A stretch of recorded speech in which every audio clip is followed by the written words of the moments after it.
오늘 우리에게 주시는 하나님의 말씀은 요한복음서 21장 1절부터 14절까지입니다.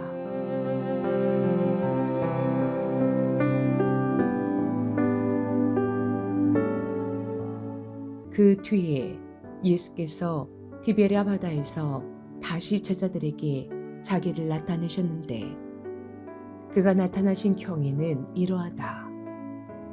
시몬 베드로와 쌍둥이라고 불리는 도마와 갈릴리 가나 사람 나다나엘과 세베대의 아들들과 제자들 가운데서 다른 두 사람이 한자리에 있었다. 시몬 베드로가 그들에게 말하기를 나는 고기를 잡으러 가겠소 하니 그들이 우리도 함께 가겠소 하고 말하였다.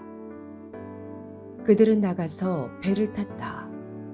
그러나 그날 밤에는 고기를 한 마리도 잡지 못하였다. 이미 동틀 무렵이 되었다. 그때 예수께서 바닷가에 들어서셨으나 제자들은 그가 예수이신 줄을 알지 못하였다. 그때 예수께서 제자들에게 물으셨다. 얘들아, 뭘 좀 잡았느냐? 그들이 대답하였다. 못 잡았습니다. 예수께서 그들에게 말씀하셨다. 그물을 배 오른쪽에 던져라. 그리하면 잡을 것이다. 제자들이 그물을 던지니 고기가 너무 많이 걸려서 그물을 끌어올릴 수가 없었다. 예수가 사랑하시는 제자가 베드로에게 저분은 주님이시다 하고 말하였다. 시몬 베드로는 주님이시라는 말을 듣고서 벗었던 몸에다가 겉옷을 두르고 바다로 뛰어내렸다. 그러나 나머지 제자들은 작은 배를 탄 채로 고기가 든 그물을 끌면서 해안으로 나왔다. 그들은 육지에서 백자 남집밖에 떨어지지 않은 곳에 들어가서 고기를 잡고 있었던 것이다. 그들이 땅에 올라와서 보니 숯불을 피워 놓았는데 그 위에 생선이 놓여 있고 빵도 있었다. 예수께서 제자들에게 말씀하셨다. 너희가 지금 잡은 생선을 조금 가져오너라. 시몬 베드로가 배에 올라가서 그물을 땅으로 끌어내렸다. 그물 안에는 큰 고기가 153마리나 들어있었다. 고기가 그렇게 많았으나 그물이 찢어지지 않았다. 예수께서 그들에게 말씀하셨다. 와서 아침을 먹어라. 제자들 가운데서 아무도 감히 선생님은 누구십니까?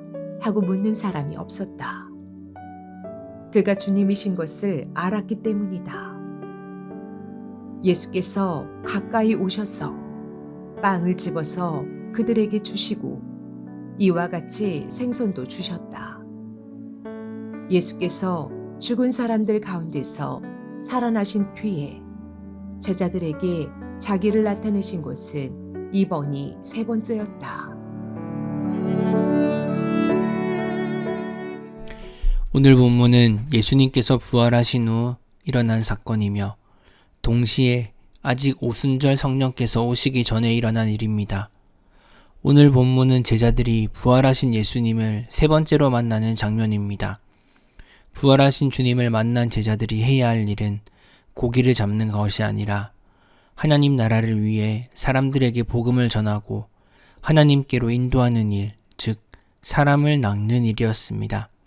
그러나 제자들은 아직 부활하신 예수님을 만난 자로서 자신들이 감당해야 할 복음 증거의 사명을 깨닫지 못하고 있었습니다. 제자들은 부활하신 예수님을 만난 후 곧바로 교회를 세우고 복음을 증거하는 사역을 하지 않고 물고기를 잡은 것입니다. 시몬 베드로, 도마, 갈릴리 사람 나다나엘, 세베대의 두 아들 요한과 야고보, 그리고 우리가 정체를 알 수는 없는 두 명의 제자들도 그들과 함께 있었습니다. 이처럼 7명의 제자들이 갈릴리 바다에서 고기를 잡으러 떠났습니다. 갈릴리로 가서 예수님을 기다리라는 천사의 지시에 따라 다시 예수님을 만나기 위해서 자신들의 고향 갈릴리로 돌아왔습니다. 제자들은 예수님께서 그들에게 다시 오시기 전에 잠시 동안 베드로와 요한과 야고보의 원래 직업이었던 업으로 돌아가서 함께 고기를 잡고 있었습니다. 갈릴리 바닷가는 어두운 밤에 고기가 가장 많이 잡히는 시간입니다. 낮은 햇볕이 뜨거워서 물고기들이 비교적 시원한 물 밑에 깊숙이 들어가 있다가 해가 지고 서늘한 밤이 되면 수면 위로 가까이 올라오기 때문입니다. 그래서 제자들도 밤새도록 고기를 잡으려 했으나 한 마리도 잡지 못했습니다. 지금 이 배 안에는 갈릴리 바다 어부 출신이 베드로, 요한, 야고보 이렇게 최소 3사람이나 있습니다. 그러나 밤새도록 그물질을 했어도 아무런 수확이 없었습니다. 밤새도록 파도에 흔들리는 배 위에서 그물을 배 밖으로 던지고 걷는 일은 아주 힘든 일입니다. 따뜻한 태양이 비추는 대낮이 아닌 날카롭고 추운 바람을 온몸에 정통으로 맞서 싸워가며 밤을 지샌 제자들이었습니다. 고기라도 많이 잡혔더라면 보람이라도 있고 피로도 덜할 것입니다. 하지만 빈 그물만큼이나 제자들의 몸도 마음도 지친 상태였습니다. 새벽이 이르자 몸은 몹시도 지쳤고 배가 고팠습니다. 그 새벽 이른 시간 부활하신 예수님은 호숫가에 서 계셨습니다. 제자들은 그분이 예수님이신 줄 전혀 알아보지를 못했습니다. 밤새도록 고기를 잡았으나 아무 고기도 잡지 못한 베드로와 제자들에게 예수님은 물으셨습니다. 얘들아, 고기를 좀 잡았느냐? 제자들은 물으시니가 예수님인지도 모르고 대답합니다. 한 마리도 잡지 못했습니다. 그러자 예수님께서 또 대답하십니다. 그물을 배 오른편에 던져라. 그러면 고기를 잡을 것이다. 제자들은 예수님께서 시키는 대로 했습니다. 그러자 놀라운 일이 벌어집니다. 밤새 애를 써도 한 마리도 잡지 못했던 물고기들을 예수님께서 오른편에 그물을 넣으라 하니 바로 많은 물고기가 잡혔습니다. 이때 제자 중 한 사람이 베드로에게 외쳤습니다. 주님이시다. 베드로는 예수님이란 말을 듣자마자 벗고 있던 겉옷을 몸에 두르고는 물로 뛰어들어갔습니다. 오늘 이 본문은 누가복음 5장 1절에서 11절 말씀을 생각나게 합니다. 예수님께서 베드로를 찾아오셔서 그를 제자로 부르시던 바로 그 장면입니다. 그날도 베드로는 밤새도록 고기를 잡으려고 애썼으나 아무것도 잡지 못했습니다. 지친 몸을 이끌고 그물을 씻고 집에 가려던 베드로에게 깊은 데로 가서 그물을 내리라고 말씀하셨습니다. 그때 베드로는 주님, 밤이 새도록 그물질했으나 잡은 것이 없지만은 제가 주님의 말씀에 의지하여 그물을 내려보겠습니다. 하고 순종하자 배가 가득 차도록 많은 물고기를 잡았습니다. 이 사건으로 베드로는 예수님의 능력을 보고 그가 주님이심을 깨닫고 그 앞에 엎드렸습니다. 또한 그 후 예수님을 따르는 제자가 되었습니다. 왜 예수님께서는 누가복음 5장에서 베드로를 처음 부르시던 그때와 비슷한 상황을 연출하고 계신 것이겠습니까? 베드로가 예수님께서 잡히시던 밤 주님을 모른다고 3번 부인한 상황이 그때였기 때문입니다. 예수님은 자신을 부인했던 베드로를 책망하지 않으시고 오히려 그에게 다시 한번 제자로 살아갈 수 있는 기회와 은혜를 베푸시기 위해 베드로를 찾아오셨습니다. 제자들이 타고 있던 배는 해안가에서 꽤 떨어진 곳에 있었습니다. 그들은 고기가 가득한 그물을 당기며 배를 저어 호숫가에 배를 댔습니다. 제자들이 땅에 내려보니 예수님께서 숯불을 피워두셨습니다. 그리고 숯불 위에는 맛있는 생선이 놓여있고 빵도 준비되어 있었습니다. 밤새 바다 위에서 고기를 잡느라 녹초가 된 제자들을 먹이기 위해 예수님께서는 친히 밥상을 준비해 주신 것입니다. 그때 예수님께서 제자들에게 말씀하셨습니다. 너희가 방금 전에 잡은 생선을 가지고 오너라. 이에 베드로가 배에 올라 그물을 호숫가로 끌어당겼습니다. 그물 안에 있던 물고기를 세어보니 153마리였습니다. 제자들 틈 사이에 섞여 있는 베드로의 표정을 한번 생각해 보시기 바랍니다. 예수님을 3번이나 부인했는데 얼마나 부끄러웠겠습니까? 오늘 이 모든 세팅은 그가 처음 예수님의 제자로 부르심을 받았던 그 장소이고 그 시간대입니다. 그가 처음에 갈릴리 바다에서 이른 아침에 제자로 부름받았던 것처럼 예수님은 베드로를 또다시 그의 제자로 살아가도록 초청하시기 위해 오셨습니다. 다른 제자들의 표정도 한번 상상해 보시기 바랍니다. 칼과 몽둥이를 들고 온 로마 병정들과 성전 경비병들에게 예수님이 잡혀가시던 날 밤, 그들 모두 뒤도 안 돌아보고 예수님 곁을 떠났습니다. 그들 역시 고개를 들 수 없었을 것입니다.